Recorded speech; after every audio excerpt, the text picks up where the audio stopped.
우리 하나님의 말씀을 함께 받들어 봉독합니다. 오늘 하박국서입니다. 하박국 2장 1절로 8절의 말씀을 다 같이 합독으로 봉독하겠습니다.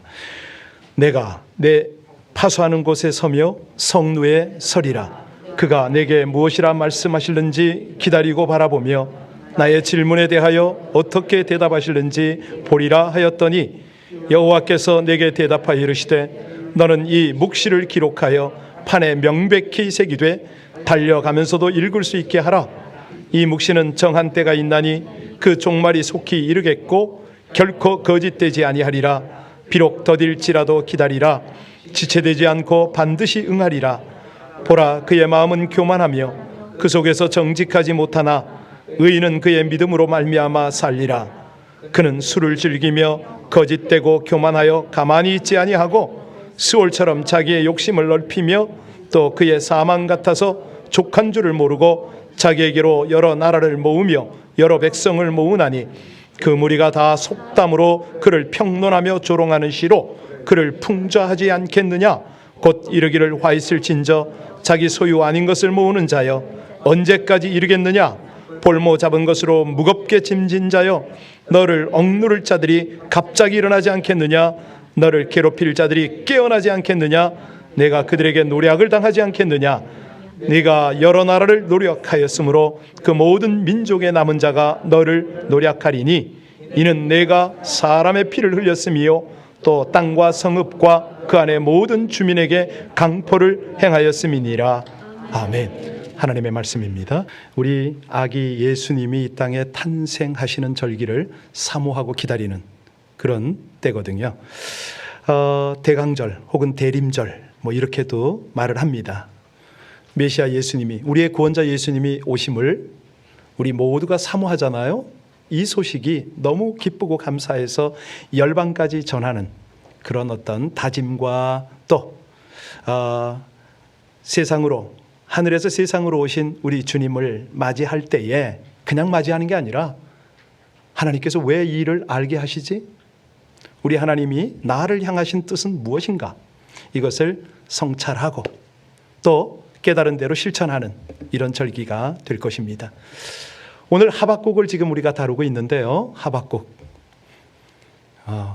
이 하박국 선지는 BC 7세기경의 인물이거든요. 그때는 유다 나라였었는데 온 나라 전체가 굽고 패역했다? 정의가 없는 거예요. 의인이 고통을 당하고 이 악인이 이게 도리어 형통하네요. 하나님의 공의가 사라진 듯한 거예요. 선지자가 볼 때 이럴 수는 없다는 거죠. 더군다나 그 주변 국가의 정세가 그 당시에 패권을 잡았던 아수르에서 이제 바벨론으로 어떤 세계 열강이 변화가 되는 호시탐탐 이 유다를 노리게 되는 이런 어떤 상황이었습니다. 그래서 선지자 입장으로는 하나님 언제나 우리나라 우리 민족을 구원하십니까? 하나님의 정의, 하나님의 공의가 언제나 나타나겠습니까? 이러고 질문을 하는데 하나님이 대답을 안 하시는 거예요. 아무리 기도를 해도. 매달렸습니다. 그랬더니 우리 하나님께서 침묵 중에 대답하시는 것이 뭐냐면 내가 저 바벨론을 일으키는 이유를 아느냐? 너희 유다를 징계하겠다. 여러분 이게 웬일입니까? 유다를 회복하게 해달라고 기도를 했는데 엉뚱하게도 바벨론을 들어서 치겠답니다. 하박국이 어이가 없는 거예요. 너무 놀랐습니다. 그래서 질문했습니다.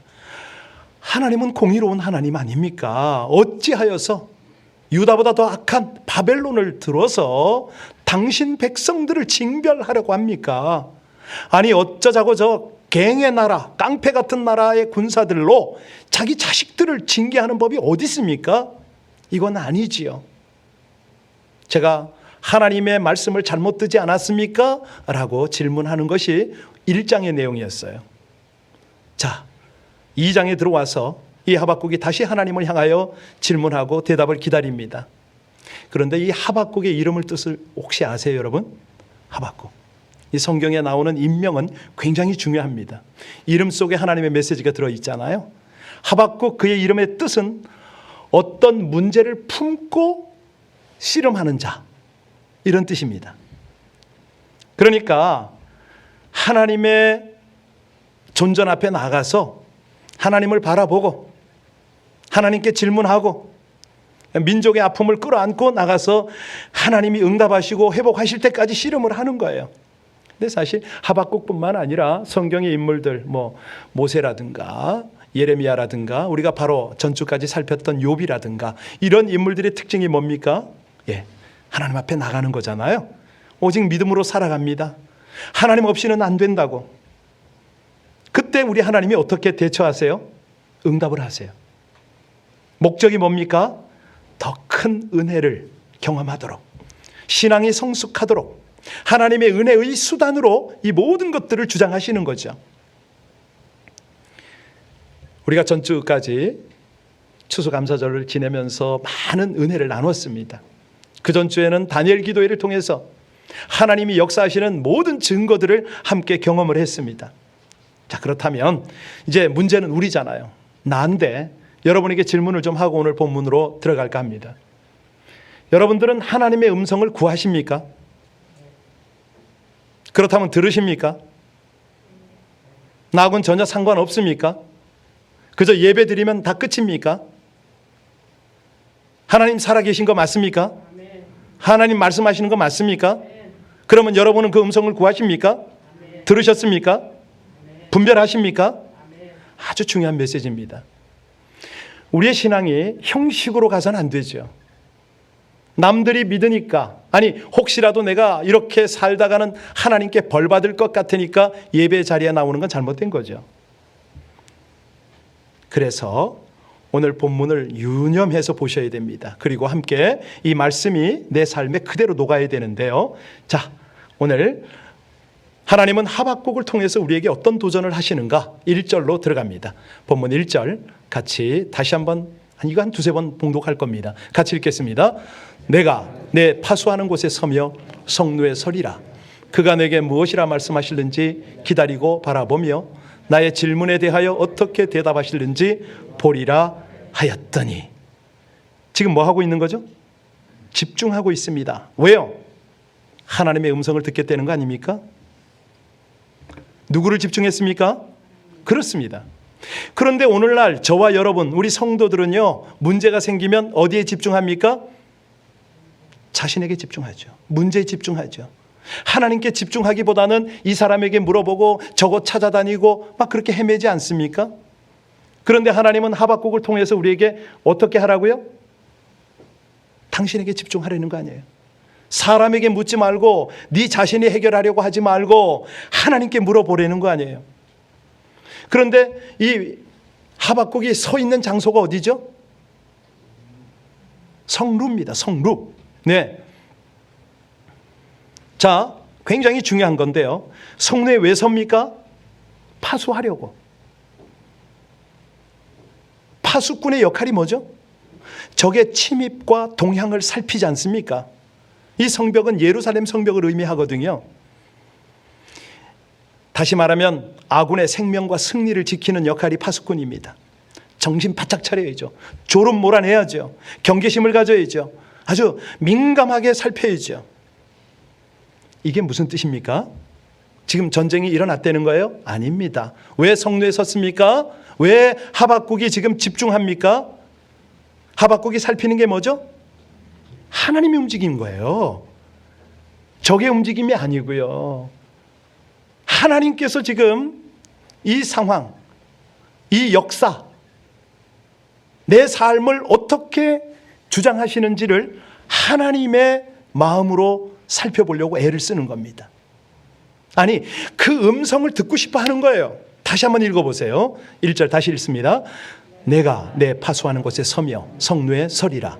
그가 내게 무엇이라 말씀하실는지 기다리고 바라보며 나의 질문에 대하여 어떻게 하나님의 음성을 듣고자 합니다. 하나님께 답을 얻고자 하는 거예요. 뭐라고 말씀하실는지, 나의 질문에 대해서. 똑같은 질문을 지금 똑같은 말을 반복으로 해요. 그죠? 강조하고 있습니다. 내가 기다리고 바라보며 같은 의미잖아요. 강조하잖아요.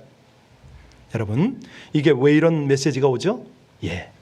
많은 사람들은요, 평소에 하나님을 잘 믿는 것처럼 보여집니다. 그런데 막상 어려움이 생기면 어떡하죠? 자기 지혜를 짜내느라고 정신 못 차려요. 하나님을 바라보질 않아요.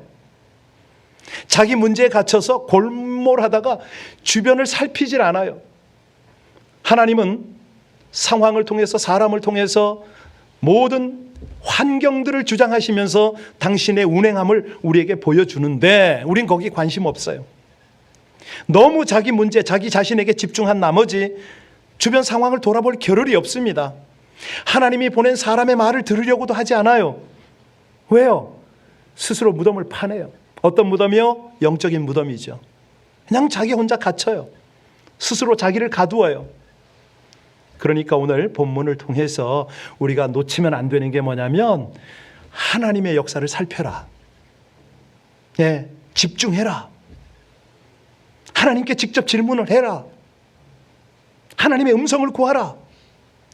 여러분, 여기 하박국이요, 지금 처한 상황이나 지금 있는 곳이나 그의 자세는 너무너무 중요합니다.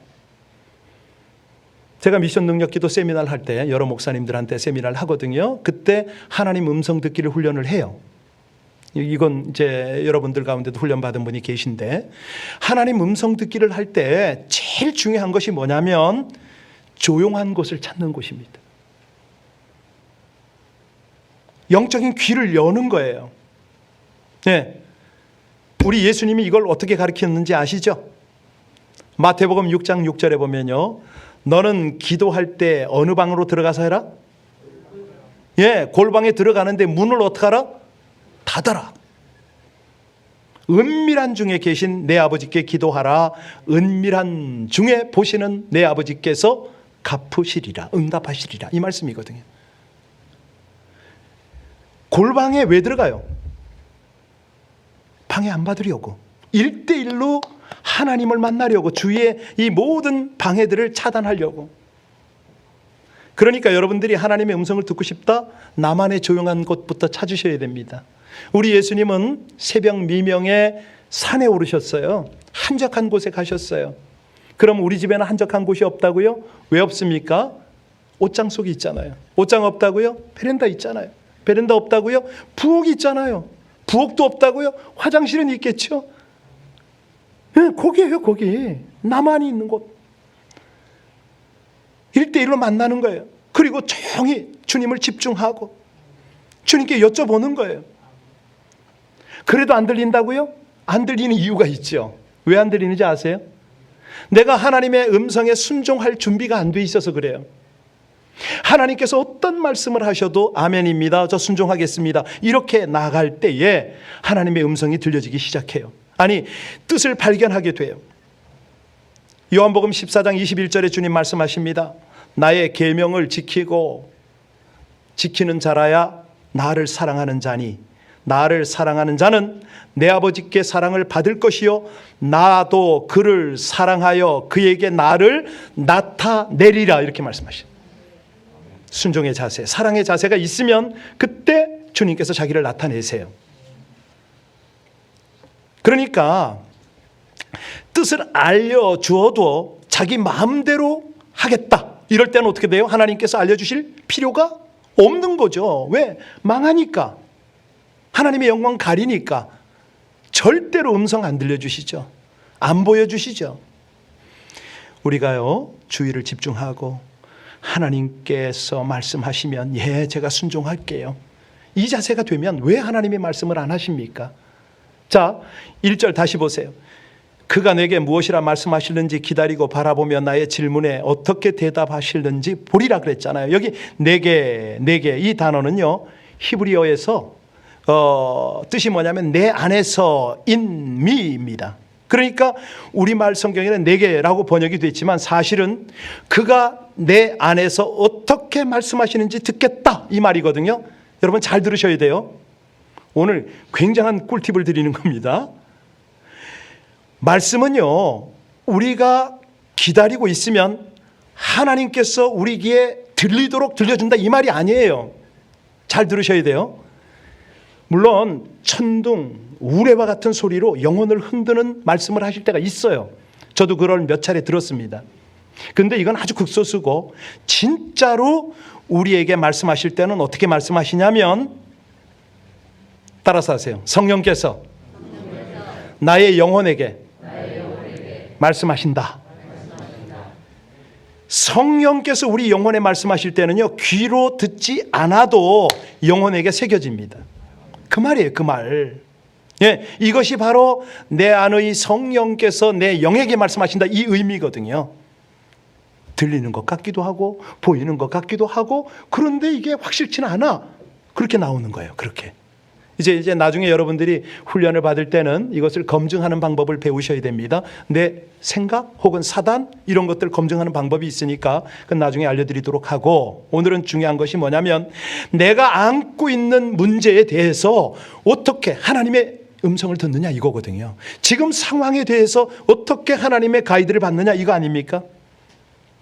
하나님은요, 우리가 성경을 읽다가, 아니 내가 암송한 성경이 있는데 이런 것들을 통해서 성령으로 주장하세요. 탁 떠오르게 하신단 말이죠. 새겨지게 하신단 말이죠. 그렇게 역사하시기도 하고, 내 삶의 환경을 쫙 주장하세요.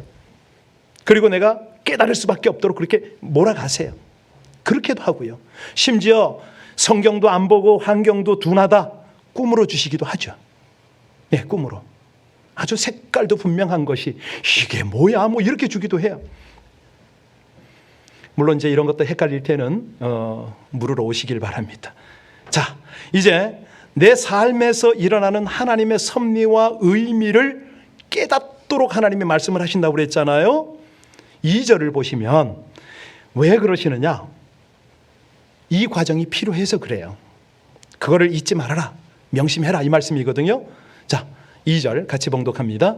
여호와께서 내게 대답하여 이르시되 너는 이 묵시를 기록하여 판에 명백히 새기되, 달려가면서도, 여러분 뛰는 사람이 어떻게 읽어요? 말이 돼요? 물론 암송해라, 네 속에 새겨라, 이런 뜻도 있겠지만은 여기서는요, 쉽게 하나님이 알려주신다 이 말입니다. 어렵지 않아요. 여러분, 우리가 프리웨이에 운전하고 가다가 광고판 들어보잖아요. 그 광고판의 글씨는 어떻죠? 예, 쉽습니다. 쉽게 순간적으로 알아보도록 그렇게 거기 글을 써놨어요. 아니 그 광고판에 난해한 말로 기록하면 이게 오래 갑니까? 그러니까 우리 하나님이 기도하는, 하나님의 음성을 기다리는 우리에게는 항상 쉽고 이해할 수 있고 오해가 안 되는 그런 말을 주시는 거예요. 자, 3절 보시겠습니까? 3절 보시면 참 중요한 말씀을 하십니다. 같이 3절 읽겠습니다. 이 묵시는 정한 때가 있나니 그 종말이 속히 이르겠고 결코 거짓되지 아니하리라. 비록 더딜지라도 기다리라. 지체되지 않고 반드시. 자, 그러면 여기서 이제 우리 차례입니다. 여러분들은 하나님께 직접 질문 좀 해보셨나요? 가끔 저에게 많은 기도 부탁을 해요. 제가 그때는 어떤 때는 좀 답답하죠. 물론 기도하라고 하나님께서 붙여주셨기 때문에 중보의 책임이 있기 때문에 하지만은 이건 본인이 기도해서 하나님의 응답을 받아야 되는데 할 때가 많습니다. 자, 그러면 여러분들은 하나님께 직접 묻거나 기도해서 응답을 받으시는 편이에요? 하나님이 그러면 응답을 하실까요? 예. 그러면 왜 우리는 어떤 때는 전혀 응답이 안 될까요? 예. 그게 오늘 3절 아닙니까? 여기 보니까 하나님의 응답이 때로는 지체가 되는 것처럼 보일 때가 있다 이겁니다. 왜? 하나님이 정하신 때가 있기 때문에. 그럼에도 반드시 응답을 하세요. 그러니까 하나님의 때가 어떤 때냐? 하나님이 보시기에 가장 최적의 때인 거예요. 인간적으로 보면 내가 볼 때는 상황이 급박해 보여도 영원하신 하나님이 보시면은요, 찰나거든요. 순간이거든요. 여러분 3절 후반부를 자세히 보세요. 이게 모순이 나왔잖아요. 비록 더딜지라도 기다리라. 지체되지 않고. 아니 이게 무슨 말이에요? 아니 더딜지라도 지체되지 않는다. 모순 같잖아요. 그런데요, 히브리 원어로는 이게 모순이 아닙니다. 원어적으로는 설명해드리면 비록 더딜지라도 응답이 오지 않는 것 아니다. 반드시 응답한다 이 말씀이 아닙니까? 이거는 이중부정이거든요. 강력한 긍정을 나타내는 히브리 어법이죠. 그러니까 오늘 본문 전체를 우리가 한번 이해를 한다면 유다보다 더 악하고 타락한 바벨론이 먼저 심판받는 것이 성경의 율법의 원리잖아요. 그런데 우리 하나님께서는 그 악한 바벨론을 들어서 유다를 쳐? 이게 말이 돼요? 자, 그러면 하나님이 여기서 이 말씀을 하시는 이유가, 하나님의 목적이 뭐죠? 공의로우신 하나님의 주권과 계획을 의심해라? 믿어라 이 말씀 아닙니까? 믿음을 가지게 하기 위해서 지금 이 상황을 연출하시는 겁니다. 그러면 오늘 우리가 이 말씀을 대하면서 우리는 어떻게 적용을 해야 됩니까? 하박국처럼 우리 자신도 내 생각을 내려놔라. 내 계획, 내 머리, 내 판단, 내 지식을 다 내려놓고 잠잠히 하나님의 때를 기다려라 이 말씀 아닙니까? 여기 오늘 믿음으로 산다는 것은 뭐냐면 3절의 말씀처럼 인내로 살아가는 거 아닙니까? 우리 인간에게 어려운 것, 신앙생활에 어려운 게 있다면 몇 가지가 있는데요. 그 중에 하나가 조급함입니다. 금방 뭐가 떨어지고 금방 역사가 일어나고 이걸 기다리잖아요. 이게 잘 안 돼요. 기다리고 기도하고 기다려도 상황이 좋아지지 않을 때 그때는 어떻게 하라고요? 인내하라. 기다리라는 거예요. 왜냐하면 믿음 짱인 히브리서에 가면 그렇게 말씀하세요. 히브리서 10장 32절에 보면 그러므로 너희 담대함을 버리지 말라. 이것이 큰 상을 얻느니라. 너희에게 인내가 필요함은 너희가 하나님의 뜻을 행한 후에 약속을 받기 위함이라. 나의 의인은 믿음으로 말미암아 살리라. 또한 뒤로 물러가면 내 마음이 저를 기뻐하지 아니하리라. 우리의 인내를 보고요, 하나님께서 그렇게 기뻐하세요. 믿음을 보고 그렇게 기뻐하세요. 네, 현재 내가 고난을 당하잖아요. 비난을 당할 때가 있잖아요. 어떤 때는 예기치 못한 환난 속에서 우리가 몸부림칠 때가 있어요. 그럴 때 하나님이 어떻게 하기를 원하세요? 인내하기를 원하세요. 사람들에게 하소연하지 말고 참고 인내하라. 왜냐하면 하나님의 응답, 하나님의 상급, 하나님의 구원이 지금 바로 오지 않아도 반드시 하나님이 정하신 때에 그게 이루어진다 이거 아닙니까? 4절 보시겠습니까? 4절 같이 읽습니다. 보라, 그의 마음은 교만하며 그 속에서 정직하지 못하나 의인은 그의 믿음으로 말미암아. 자, 여기서 이제 하나님은 당신의 목적을 말씀하십니다. 의인은 무엇으로 산다고요? 그럼 의인은 누굽니까? 그렇습니다. 예수 그리스도를 믿는 사람이죠. 세상에 의인은 없습니다. 하나도 없습니다. 그런데 우리 주 예수께서 의롭다고 하시니까 대속하신 은혜를 베푸셔서 그 공로를 덧입게 하시니까, 그래서 로마서, 갈라디아서, 히브리서 할 것 없이요, 모든 믿음장에 가면은 반드시 이 구절을 다 인용을 하고 있어요. 의인은 어떻게 산다고요? 믿음으로 살고. 그러면 반대로 믿음으로 살면 어떻게 돼요? 의인이 된다. 에무나토 히브리어입니다. 영원히. 그러니까 이 세상의 일들이 순조롭지 못할 때가 있어요. 어떤 불의한 세력이 흥왕할 때가 있다고요. 그럴 때 의인은 그것을 보고 하박국처럼 따지거나 어떻게 하지 말고 실망하지 말아라 이거예요. 영혼을 바라보고 영적 가치관을 가지고 인내하라. 왜냐하면 목적이 있어요.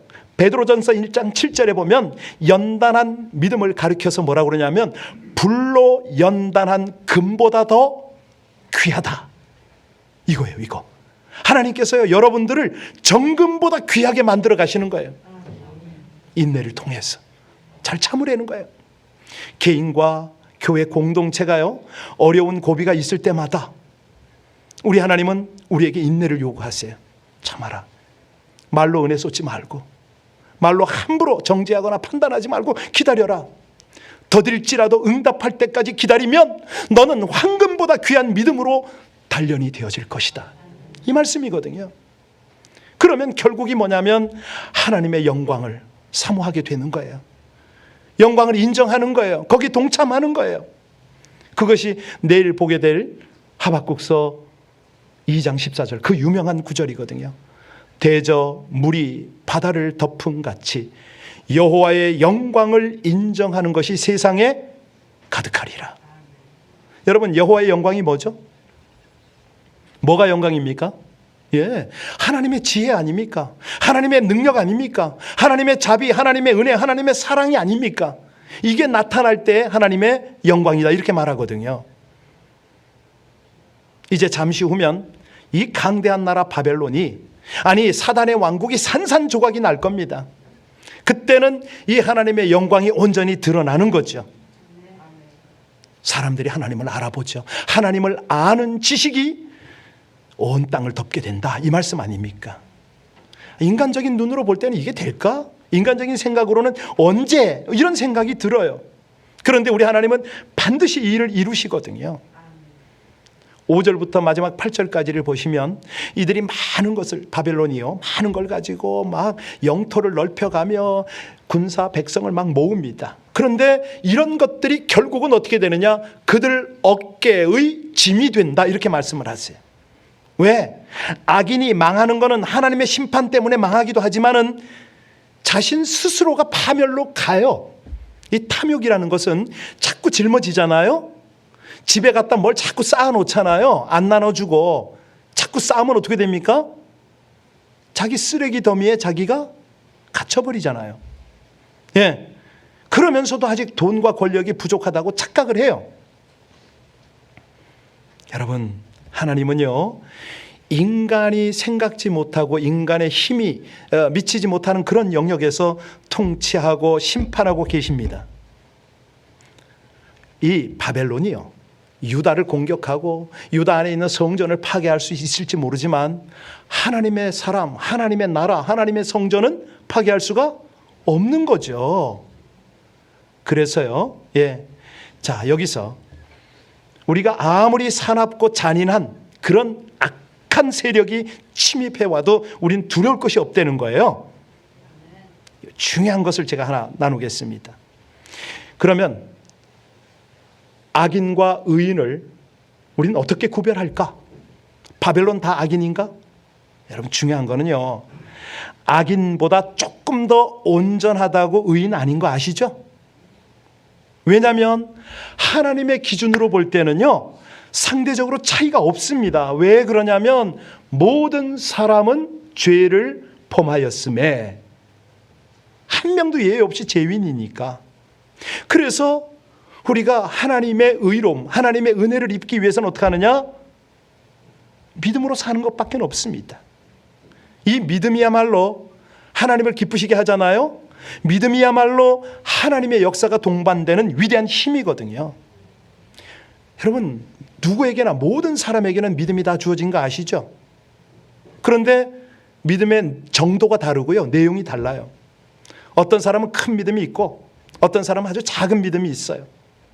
어떤 사람은 우상을 믿고 어떤 사람은 하나님을 믿죠. 그런데 우리 하나님을 믿는 사람들에게 하나님이 원하는 것이 있습니다. 뭐예요? 믿음을 더 크게 가지려는 거예요. 성령을 구하려는 거예요. 여러분, 은사 중에 믿음의 은사 있는 거 아시죠? 있습니다. 그리고 믿음이요, 단계를 높여야 됩니다.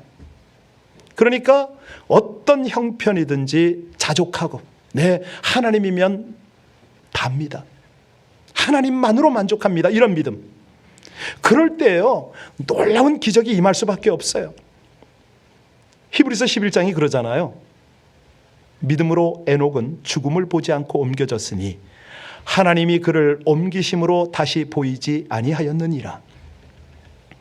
믿음이 없이는 하나님을 기쁘시게 하지 못하나니 하나님께 나아가는 자는 반드시 그가 계신 것과 또한 그가 자기를 찾는 자들에게, 그렇죠, 상 주시는 이심을 믿어야 할지니라.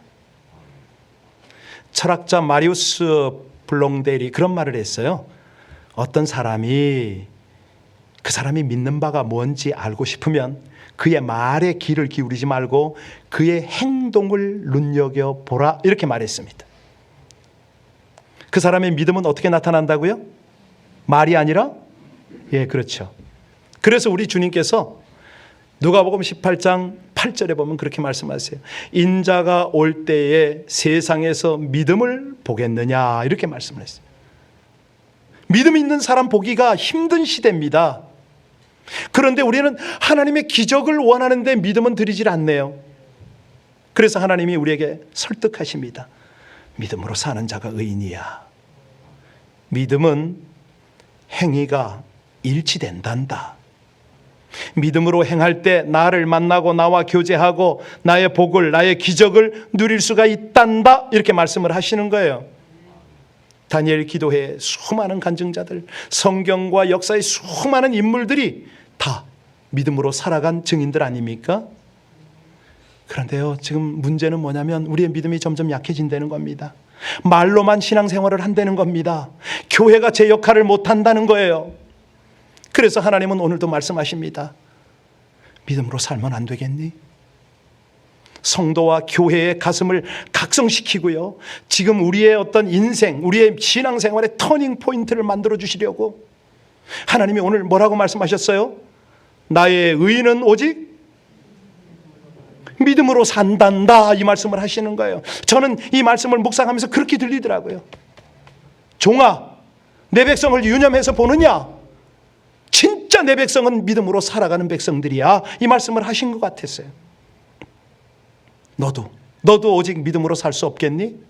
세상 의지하지 말고, 그 어떤 것도 집착하지 말고, 오직 믿음으로 살 때 하나님이 구원을 책임지시고 응답도 확실하게 하시고 우리의 미래도 영원도 책임져 주심을 믿습니다. 오늘 하나님은요, 여러분과 저에게 믿음을 가르쳤습니다. 믿음을 주셨습니다. 지금 우리가 하나님 앞에 나와서 하나님의 음성을 구하고 하나님의 뜻을 구하면 그것을 나타내고 싶어 하시는 거예요. 나의 사람은 오직 믿음으로 사는데 내가 그에게 기적과 영광을 나타내서 다른 이들도 믿음으로 살게 하고 싶다.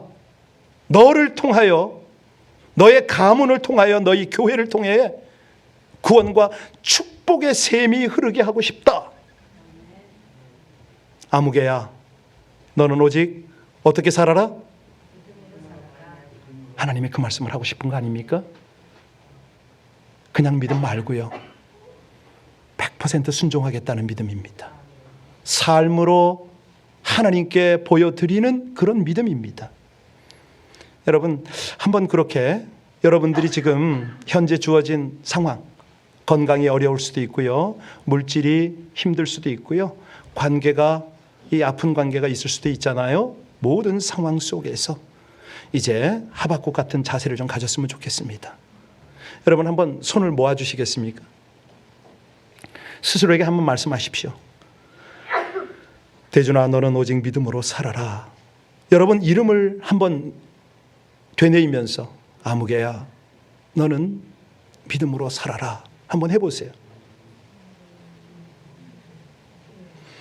아버지 하나님, 오늘 말씀을 통해 하나님의 음성을 주의 깊게 듣고 뜻을 살피게 하심을 감사를 드립니다. 기도를 하며 더딜지라도 응답하실 때까지 기다리며 기도하게 하시고 무엇보다 순종의 믿음으로 하나님께 기쁨을 드리고 영광에 동참할 수 있도록 인도하여 주심을 감사를 드립니다. 하나님의 말씀을 배워 알고 믿고 기도하여 주의 음성을 듣고 따르는 더욱 큰 믿음을 허락하여 주시옵소서. 오직 나의 사람은 믿음으로 살리라, 이 말씀을 평생에 담고 우리의 하나님과 함께 동고동락하는 은혜의 삶을 살기를 간절히 원하며 우리 주 예수님 이름으로 기도하옵나이다.